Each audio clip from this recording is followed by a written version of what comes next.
Hello everyone, आप सभी का स्वागत है अपने यूट्यूब चैनल पर। तो जैसे कि आप यहाँ पे देख रहे हैं, हमारे पास सीपीयू का मदरबोर्ड है। तो इस मदरबोर्ड में नो डिस्प्ले का प्रॉब्लम आ रहा है। तो जैसे कि आप सभी को पता है, नो डिस्प्ले प्रॉब्लम आता है वो रैम की वजह से आता है। अगर रैम ख़राब होता है तो ये नो डिस्प्ले पे चले जाता है, ठीक है। तो रैम के अलावा भी इसमें एक प्रॉब्लम आ सकता है, प्रोसेसर ख़राब होने की वजह से भी ये नो डिस्प्ले हो सकता है, या फिर बायोस सेटिंग चेंज होने की वजह से भी ये नो डिस्प्ले हो सकता है।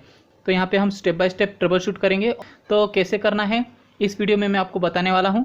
वीडियो को पूरा देखिए। वीडियो की जानकारी पसंद आती है तो लाइक कमेंट शेयर ज़रूर कीजिए, और चैनल को अभी तक सब्सक्राइब नहीं किया है चैनल को सब्सक्राइब ज़रूर कीजिए। तो ये सेटिंग करने के बाद आपका कंफर्म हो जाएगा कि ये जो रैम ख़राब है या प्रोसेसर ख़राब है, मैं कंफर्म आपको पता चल जाएगा, ठीक है। तो वीडियो को पूरा देखिए। तो देखिए, इसे मैं ऑन करता हूँ, पावर लगाता हूँ, और इसका जो है डिस्प्ले देखेंगे तो यहाँ पे पैनल है। तो देखिए पावर ऑन हो चुका है, ठीक है। तो ये पावर ऑन हो चुका है, और यहाँ पे है डिस्प्ले, और डिस्प्ले पे कोई सिग्नल नहीं है, ठीक है। तो इसे फिर से नीचे ले लेंगे। तो अभी हम चेक करेंगे, इसे ऑफ कर देता हूँ। तो सबसे पहले बायोस की सेटिंग रीसेट करेंगे। तो रीसेट करने के लिए हम यहाँ पे जो सेल है, सेल निकाल के कुछ मिनट के बाद वापस भी लगा सकते हैं, वो भी कर सकते हैं, या फिर इसमें जंपर सेटिंग करके भी हम कर सकते हैं। तो जैसे कि यहाँ पे जो है 1 2 नॉर्मल है, और यहाँ पे 2 3 क्लियर है। तो इस तरीके से भी हम कर सकते हैं। तो अगर मैं इसे ऑन करता हूँ, और उसके नीचे का जंपर है स्पीकर का है, ठीक है। तो इसे मैं ऑन करता हूँ, पावर देता हूँ यहाँ पे। तो देखिए यहाँ पे पावर दे चुका हूँ, यहाँ पे ऑन करता हूँ यहाँ पे। तो ये पावर ऑन हो चुका है। तो इस जंपर को हम 2 3 पे लगाते ही ये जो है बायोस सेटिंग क्लियर हो जाएगी। देखिए, तो यहाँ पे हमने 2 3 पे लगाया है, तो ये जो है बायोस सेटिंग रीसेट हो चुकी है। इसे हम निकालेंगे और फिर से नॉर्मल पे रख देंगे 1 2 पे। तो इस तरीके से ये सिस्टम ऑन हो जाएगा। तो अब देखिए यहाँ पे डिस्प्ले अभी भी आया नहीं है। तो क्या हमारा जो रैम के अलावा प्रोसेसर में भी प्रॉब्लम है, ये हम डाउट क्लियर करने वाले हैं। तो देखिए कैसे करना है। इसे मैं ऑफ कर देता हूँ, और इसका जो रैम है ये हम निकाल देंगे। तो अब ये ट्रिक से हम यहाँ पे प्रोसेसर चेक कर सकते हैं और बोर्ड चेक कर सकते हैं।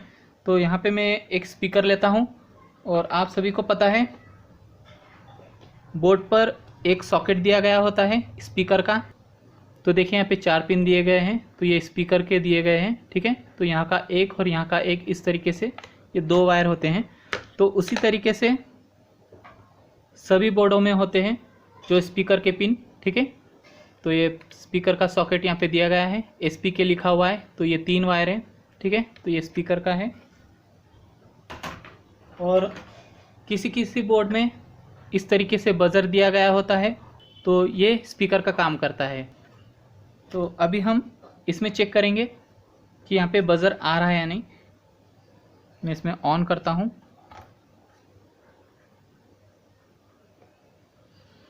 तो देखिए यहाँ पे ऑन हो चुका है, और ये जो है हमारे स्पीकर के वायर, तो यहाँ एक लगाना है और यहाँ पे एक लगाना है। तो इस तरीके से यहाँ पे जो है बीप चालू हो चुकी है। तो इसका मतलब यही है प्रोसेसर अच्छे से काम कर रहा है, बोर्ड में भी कोई प्रॉब्लम नहीं है, ठीक है। तो ये डाउट क्लियर हो जाता है कि यहाँ पे जो है प्रोसेसर ओके है, बोर्ड भी ओके है। अब यहाँ पे हम नया रैम लगा के चेक कर सकते हैं, ठीक है। तो यहाँ पे मैं ऑफ करता हूँ। अगर स्पीकर में बीप नहीं आती है तो उसका मतलब यही हो सकता है इसका जो प्रोसेसर ख़राब हो सकता है, या फिर मदरबोर्ड में प्रॉब्लम हो सकता है। तो उसे दूसरे बोर्ड से एक्सचेंज करके चेक कर लेना पड़ता है, ठीक है।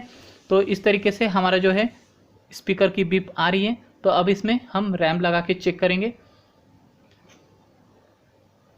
तो यहाँ पे मैं रैम लगा देता हूँ। तो ये पावर ऑफ है, ठीक है। अच्छे से लगा देना है, और प्रोसेसर को खोलने से पहले ध्यान से देखना है, एक भी पिन मुड़नी नहीं चाहिए। अगर मुड़ जाती है आपका खर्चा बढ़ जाएगा, ठीक है। तो इस तरीके से आपको प्रिकॉशन लेना पड़ता है इसे चेंज करने के लिए। तो इसे ऑन कर देता हूँ। तो इसे स्टार्ट।